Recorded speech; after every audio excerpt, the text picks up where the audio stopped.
We have basically conducted two big experiments to determine variability in the quality of soybean meal.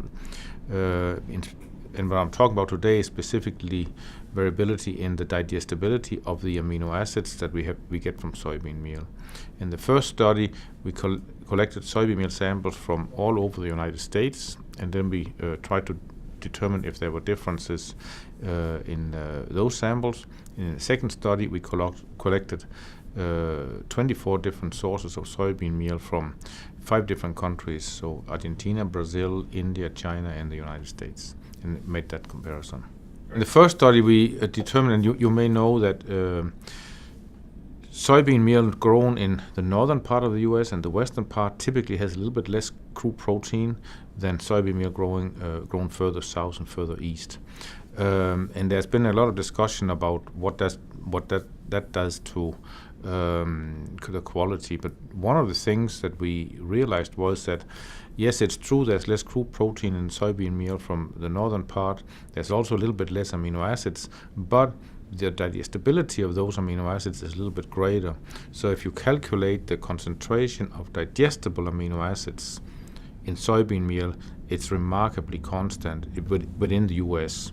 Whether you get that sample from South Dakota or Minnesota or Ohio or Georgia or Illinois, it's basically the same concentration of digestible amino acids. And that's important if you formulate diets for pigs and poultry, because the pigs and the poultry, they need the digestible amino acids in the feed. So that was an important observation for us, that it doesn't matter where you buy the soybean meal in the US, you get the same quality. And in particular in the export market, that's of value.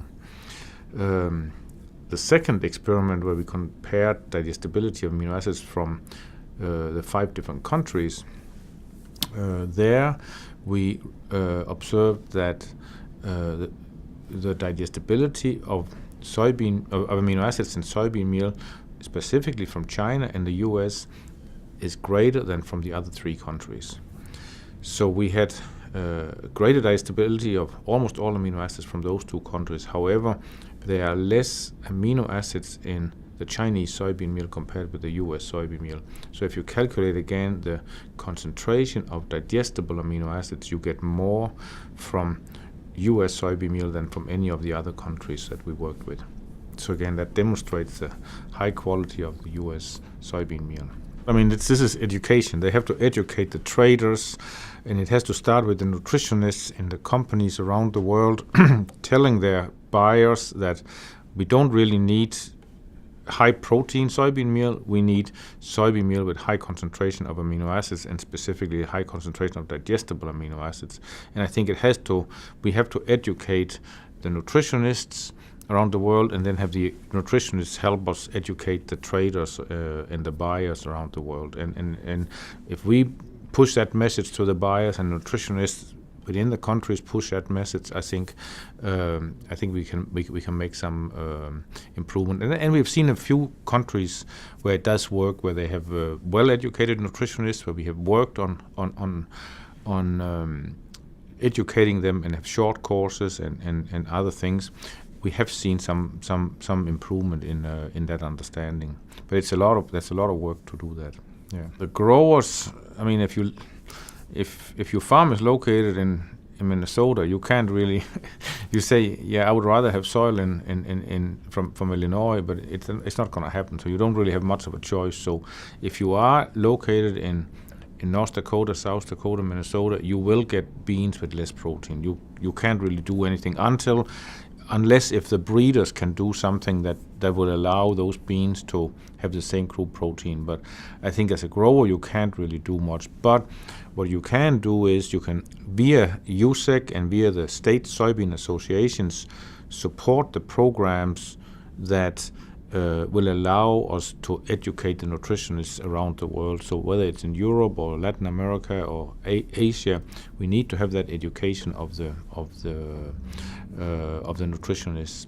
And in some countries, it's not just a matter of educating about soybean meal or amino acids. It's really, you have to start with basic education about nutrition for chickens and nutrition for pigs in general, and then have people realize, okay, digestible amino acids are important. This is how we should formulate our diets, and that's why we should demand high quality soybean meal.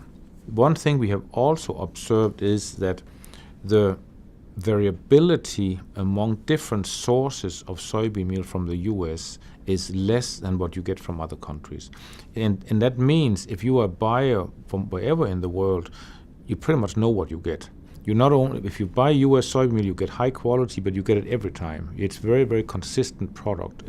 And I attribute that to the processing industry in the US being very sophisticated, doing a fantastic job of not overheating the soybean beans, not underheating it, but doing it just the right way, and that is why we have the higher digestibility.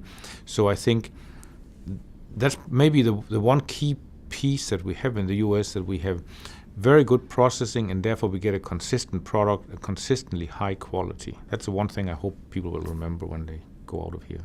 We have to continue to educate, and buyers have to trust that they get a consistently high quality product if they buy from the United States, and they have to wean themselves from only looking at crude protein. They have to look at digestible amino acids. That is, and I'm sure that will come at some point.